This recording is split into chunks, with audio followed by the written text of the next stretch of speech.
All right, dramatic countdown over. Dr. Lori Desautels, thank you so much for coming on today. Thank you, Lucas. I'm excited to chat with you for a bit. I'm also very excited. So, um, obviously, in our initial, kind of reaching out, getting things going, obviously, the main kind of bio speaks for itself. Like, you're involved in neuroscience, you're involved in education, author of multiple books, and I'm just kind of wondering, like, to me, since like 2015, 2016, kind of getting involved in education and getting into these circles, like neuroscience was kind of the, I don't want to say like hot topic of the day, but it was the most like focused on. And so I guess my question is, as you've kind of like gone through writing multiple books, like what are some of the questions that you're trying to pursue, the problems you're trying to solve, and like what kind of keeps you interested in like what's appearing to be like kind of an oversaturated type of field or sect in education?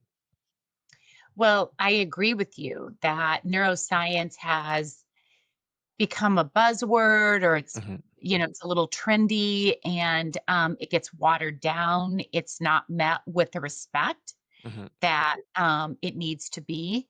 But also with that, I'm excited for the growing understanding of how our nervous systems drive everything. Hmm. And so I do want to say, as we begin today, that most of us are, when we speak about neuroscience,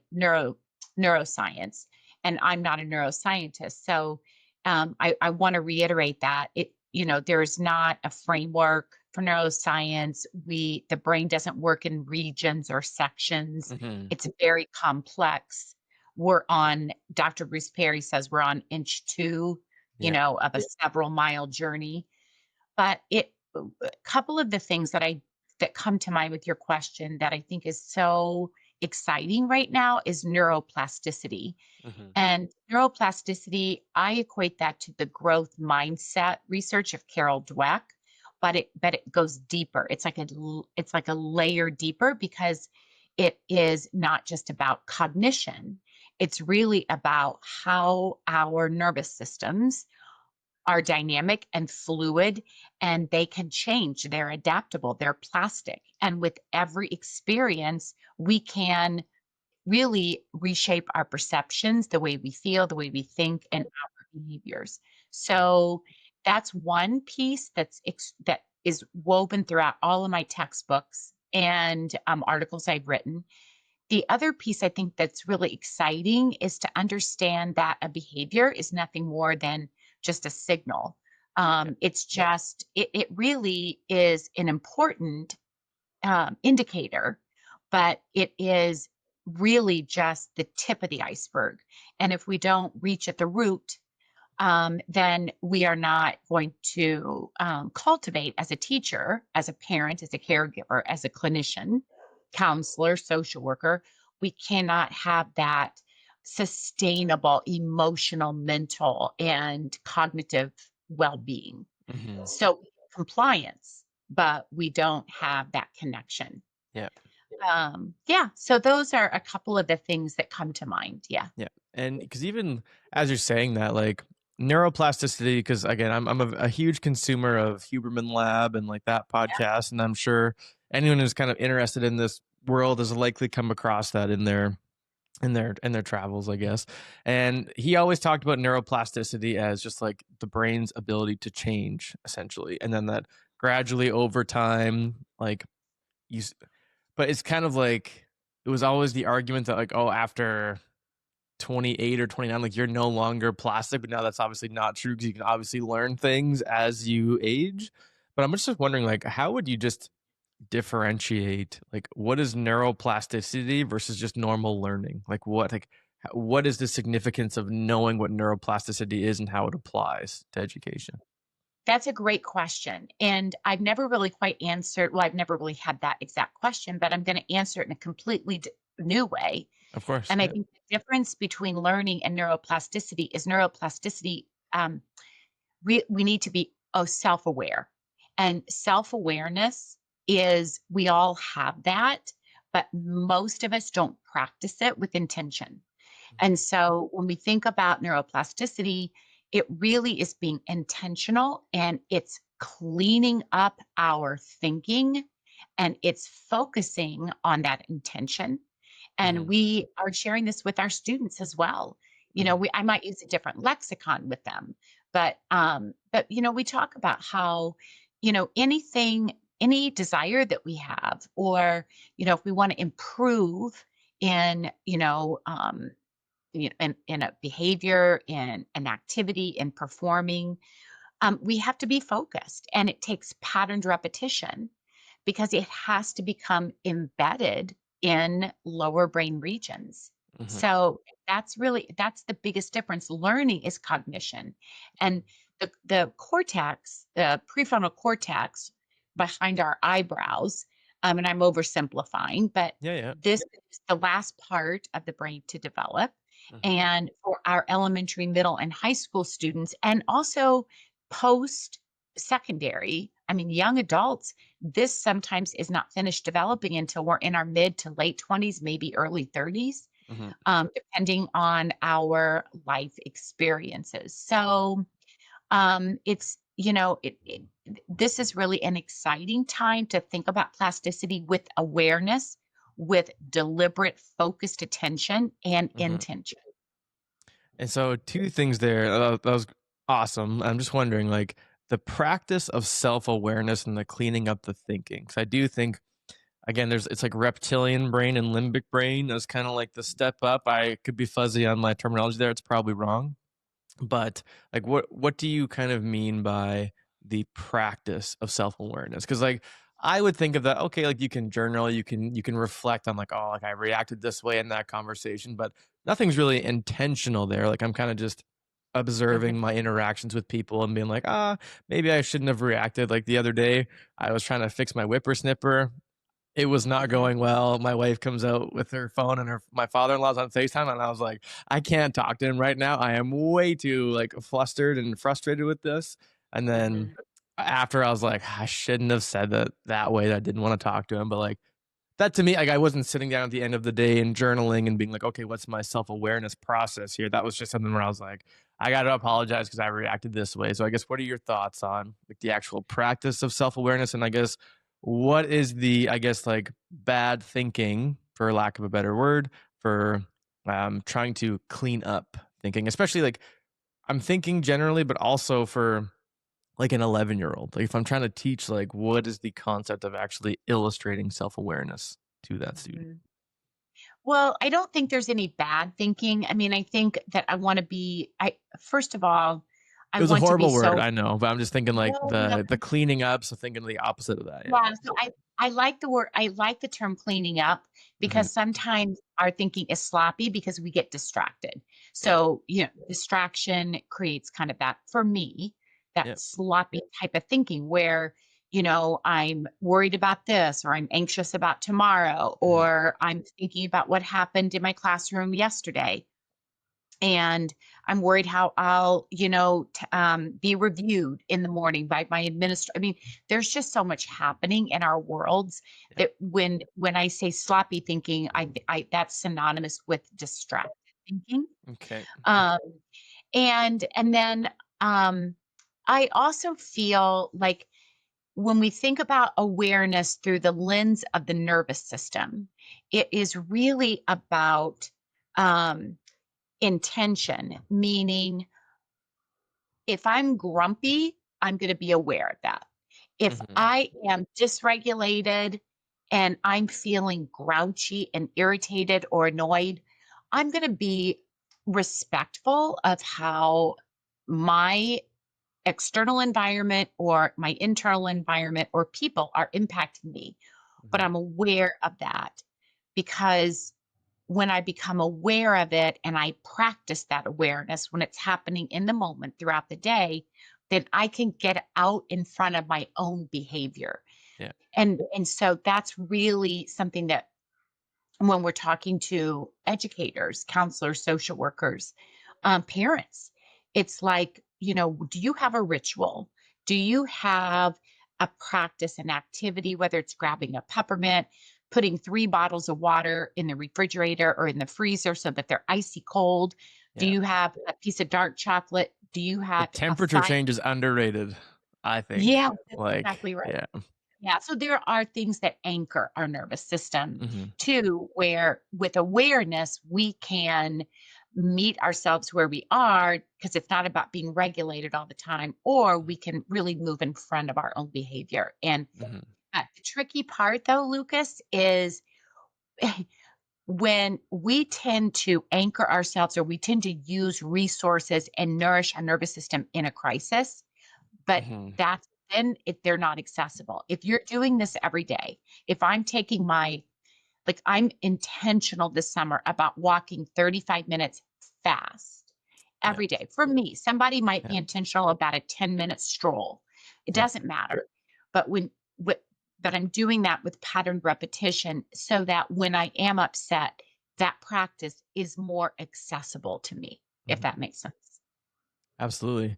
And because I'm not sure how much like this, it's like a long story short, after my dad died about 6 years ago, I just like, I didn't know if I like how I was feeling kind of thing. So I went and saw a therapist and talking to her, she said to me once, she's like, I think you have a flavor of OCD. And these were like looping thoughts was kind of like part of the, I guess like recovery and grieving process. But the only reason I bring Mhm. that up is in doing some reading on some OCD stuff, like I remember I took the test and there was like if you're at a 27 on this scale, like you are extreme OCD, like you need to seek like help right now. And I was like a 4. Like I was very low on it, but definitely some of the initial symptoms. But I read the book Brain Lock, and it was pretty much like this 4-step process of uh like labeling your thoughts and then like reminding yourself like, oh no, this is just an OCD thought. This isn't, and then like a dismissal. And then like part of that dismissal was a deliberate change. So like if I'm feeling like crap, it's like, okay, I have my 35-minute stroll or I grab my ice water, take a few sips and I grab my book and I go outside. Like you're actually making a deliberate movement from where you are. And usually, I guess even for me, it was like a removal from that space, which was kind of hard living in a basement because like your space kind of became the definer. It's not a word of your mood. But obviously, a student that's probably been in a screaming match in the morning with their parent can't just like leave the classroom, go to the staff room, get some ice water. So I guess what are your thoughts there? I'm kind of just adding onto the awareness part there, but how much is that kind of maybe missing from a way to help people as individuals in like a school setting? Well, so I'm glad for that question too. So the application of this, and I speak about this in all my books. Mhm, When we are getting when we are getting out in front of our own behavior, we're creating or cultivating not only awareness, but we are really being intentional about meeting our students in a place of felt safety. mhm, And so this happens through our procedures as teachers or even as parents or caregivers. You just said it. Kids come to school in all kinds of nervous system states. mhm, A lot of our kids live in fight flight, in survival states. They're shut down. mhm, They might feel overwhelmed. They feel numb. Our nervous system, is dynamic and fluid. So it's never just about the brain, it's about the brain and the body. But getting back to the application of anchoring ourselves, we also model that for the children and youth that we teach or that we sit beside. So when I go into school districts and when I work with schools or organizations, it's all in our procedures. We're not adding to a teacher's plate. You have enough. mhm, And I co-teach. I have for 12 years like as a professor, I'm still back in the classroom 2 mornings a week. mhm, So this is something that we do. We start the afternoon with a ritual or an afternoon meeting. We do a check-in. The kids have an opportunity to check in with their nervous system states. mhm, Um, they can check in with a color, with lyrics from a song. They can, I mean, there's so many practices now that mhm, align with helping us to find some, and I don't want to say calm because that's not realistic, some steady Mhm. or some Yeah. grounding. Mhm. And so they, for younger kids, they might come in, I might have music playing, we might be coloring for like 10 minutes. Mhm. Um, we might be, doing an art form. I show a YouTube video and they, for like 30 seconds, they have to draw the ending to it or guess the ending because Okay, the yeah. brain loves predictability. Even our high school students. I mean, that's for all ages. There's a YouTube video I love. It's called "What to Do with the Angry Monster," and I'm not kidding you. Adults and kids love this like, and so I stop it after a minute, and then they predict the ending. So it's really what I'm doing is through procedures, getting out in front of their negative behavior. I am creating a classroom culture that is in the moment, where their engagement is high, where they're not thinking about what happened by the lockers or in the hallway.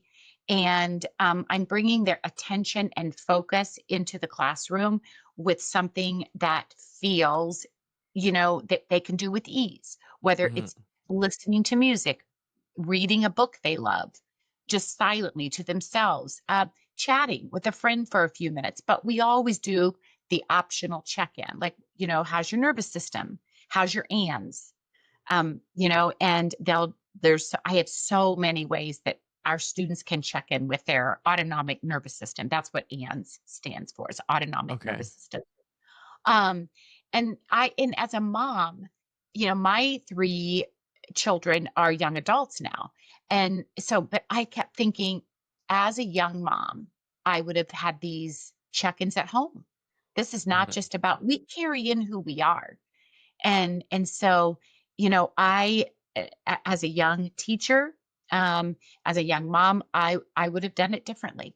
because oftentimes we are carrying into our classrooms the angst, the worry, the anger, the sadness that, we're experiencing it, from the world. And so I don't want to negate that, but I also want to give options and choices and say, you're seen here. I hear you. What do you need today?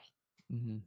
Yeah, you're this might just be my confirmation bias creeping up, but it seems like in doing that procedure at the beginning of a class, you're almost doing the purposeful change of direction. And it's also like the connection with the space. Is that kind of the thinking behind like why to include? Obviously, that's just one example of a procedure, but is that kind of the thinking behind creating those Yeah. procedures?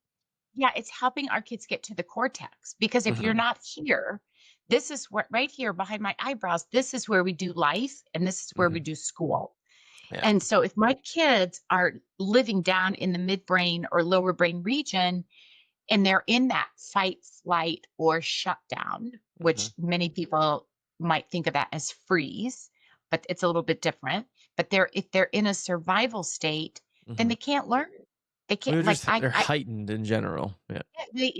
because this is where problem solving lives, in this cortex. This is where decision making, this is where prediction, creativity, emotional regulation, sustained attention, I mean, every mental skill is developing through adulthood, but it doesn't develop well unless we get here. So when I Hmm. say get here, it needs a good oxygenated glucose blood flow. Okay. And so as a teacher, my goal in the mornings during transitions and at the end of the day when I exit, it's true for parents and caregivers.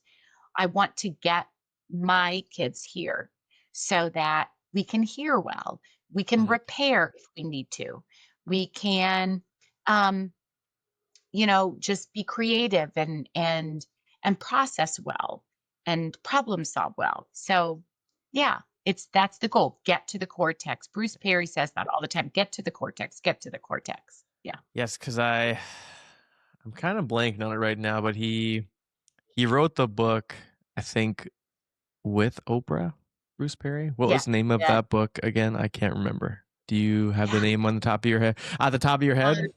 Does that where you have your? I don't have the name, but No, I um, don't. yeah, I That's so think funny.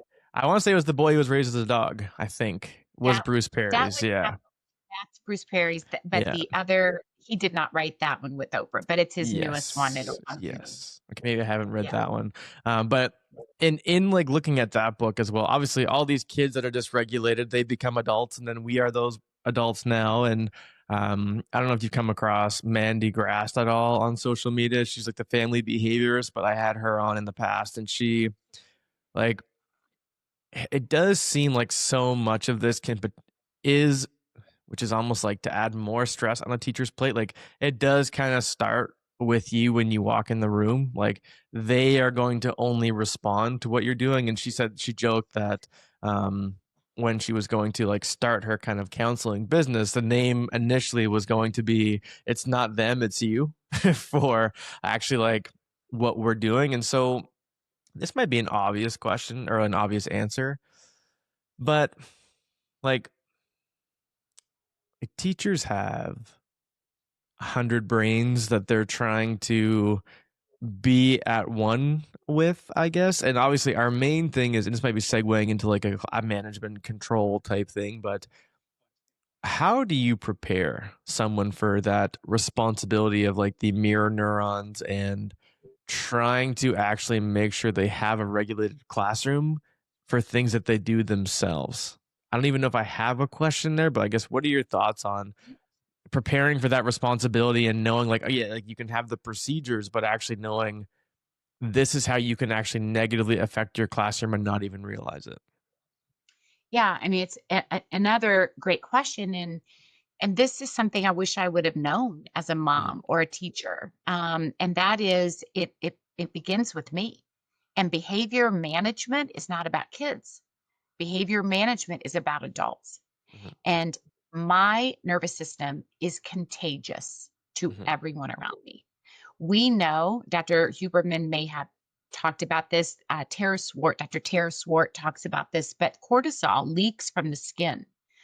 mm, And so in close proximity, think about in your home, think about in a classroom, think about by the lockers in a hallway, think about a lunchroom. Um, that is called that's that contagion, emotional yes. contagion, and there Okay. Yeah. are Yeah. neurological reasons for that. So as when we think about behavior management, it's not in the strategies that we're implementing, it's really in our nervous system. My tone of voice matters more than anything. My facial expression says everything. Yeah. My posture, the way I gesture. And I would say to a teacher that has a caseload of 120 kids, it's not that this work isn't asking you to build deep relationships with all those kids. You can't do that. Mhm, It is really about in our framework, it's called applied educational neuroscience, and it's the third pillar, and they're touch points. They're micro moments of connection. mhm, It's the way you look at a student, it's the way you greet them. It's literally spending 20 seconds with a student and using your body presence as a tool to resource their nervous system, which is co-regulation. mhm, I was listening to, it wasn't a podcast, but I'd done work with them too. It's in Chicago, and this woman brings in speakers, and we shared it with our graduate students at Butler. And again, Dr. Perry was talking about, he was just saying people don't realize that 30 seconds matters to all of us. If someone is holding me, holding my presence, validating me, noticing me for 30 seconds, it can carry me through the day. yeah. It really is. So I cannot emphasize that enough. It's like that's when you have an accumulation of, let's say that student has 4 30-second chunks throughout the day. Mhm, That's enough. yeah. That's enough. And it's also really important to know that our students who are carrying in chronic stress response systems read people and are sensitized to Yeah. faces, to tone, and they read us well. They don't hear our words, they read our nervous systems for Yeah. sure. It's always like it becomes obvious in a sense, like, when you look at someone if they're stressed out. Like, you can Yeah. kinda pick up on that, like, pretty quickly, but I guess even side advice there is if you're a new teacher or a teacher of any level, like, don't overthink or be too hard on yourself if you're not close with all your students. It's kind of like there are ways to potentially, like, you'll have your excuse me, your Velcro students that are like the ones that kind of attach to you and they follow you around the school and they kind of become your crew in a sense. And that's pretty much every teacher has that experience, I think, to some degree. Um, but that's kind of, is that maybe like the correct takeaway? Not like don't build relationships because you can't. It's like, you know what? It's not going to be the same with all of them, but there are smaller moments that you think are less than they actually are. I absolutely think that. I Mhm, think that's accurate. And I also want to add that we sometimes forget how important it is for us to cultivate peer relationships as educators mhm, because we can't be there all the time. I had a 5th grade teacher that I co-taught with about 10 years ago, and she actually was so good at this. She assigned she assigned students in her room certain responsibilities if there was a student in crisis. So she would have and they would practice. She would have 2 or 3 students be, to grab to be the librarians or the media specialists, and they would yeah, get books for everybody to read if she wasn't available. She had another student turn down a partner. 2 of them turned the lights down. They were in charge of the lighting of the room. She had another student that or a couple of students that worked together that would go to the office if they needed assistance. So it's really important too, not just in a crisis, but it's really important too to really give our students the autonomy and agency, to really lean into each other, mhm, um, when they've got questions or when they're feeling a little bit unsafe, so that we're really working collaboratively, if that makes mhm. sense. Yeah, because you almost think like that's where the school procedures come in, but you can actually kind of implement those a bit further at the classroom level. And it's actually kind of a good segue into like discipline. Like I feel like the conversation on discipline with students is um it's kind of one of the it's almost like I think that's where the popularization of neuroscience tries to come into the school and like this is how we have to have like a trauma informed or like a neuroscience informed discipline process. And I guess what does that mean to you? Like what do you go into a school and just think, oh my god, like they still do this or that? Or what are some of like how would you respond to like what that even means as like a neuroscience or a trauma informed discipline process for a school? It's a very Well, big this question. I don't mean to just like put that on you there. no, and it's a great way to kind of wind down the podcast too, Hmm. because um, so there are so many trauma informed, trauma responsive, trauma sensitive um, programs across the globe. Yeah.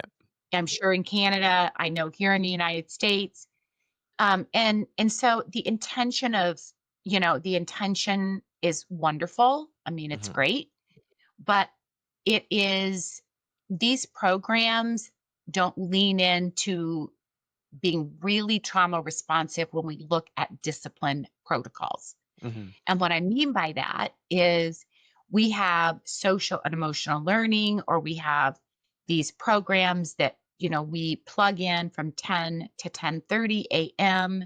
and then we check off. We've hit our social skills today. We've talked Hmm. about, self management, or we've talked about empathy, and then we move on. Hmm. And what's happening is that discipline traditionally is used in a very reactionary way. It has been for probably hundreds and thousands of years. We wait till there's a crisis and then we have a reaction. Um, and so when you think about being a trauma responsive organization or school or a district, that is taking a deep dive.